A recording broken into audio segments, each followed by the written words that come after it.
Hi everyone! We are the Punsalans! Nandito kami ngayon sa Korea, no? By the way, I'm Philip Jan Punsalan na dating seaman for 8 long years and kasama ko yung family ko. Pakilala ka naman, YP? Yes, I'm Catherine Joy Punzalan, dating OFW nurse from Saudi Arabia for 13 years and right now nakapag-for good na kaming mag-asawa and nakakapag-travel na dito sa South Korea.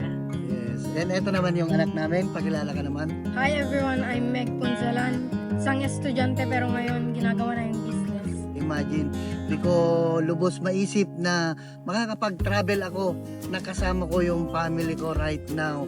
Talagang amazing kasi dahil lang sa opportunity na nakilala namin through online, eto na ngayon yung naging buhay namin, pa-travel na lang, no?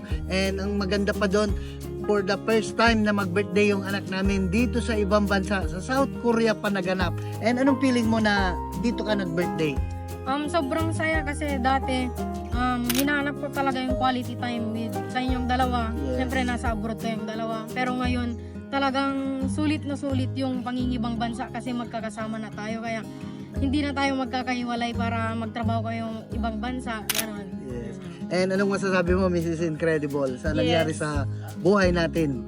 Sobrang grateful ko sa buhay na meron kami ngayon, no? Kasi imagine, for 13 years na pag-a-abroad ko bilang isang nurse, oo, may pera sa abroad, pero yun nga, hindi mababayaran ng pera yung time na makasama ko yung family ko, lalong-lalo na yung anak ko, diba? So, nung nakita ko talaga itong opportunity, talagang nabuhayan ako ng hope na makakabawi ako sa anak ko kasi imagine, hindi ko nasubaybayan yung paglaki niya, and right now, talagang bumabawi na ako, no? Sobrang grateful ko na right now, nakakapunta ako sa ibang bansa na hindi pa lang para magtrabaho kundi para mag-enjoy at kasama ko pang aking pamilya. Kaya kung nakita mo itong opportunity, kabayan, kung nakita mo itong video namin, I'm sure na-inspire ka, I'm sure gusto mo rin na mangyari sa iyo itong nangyari sa amin.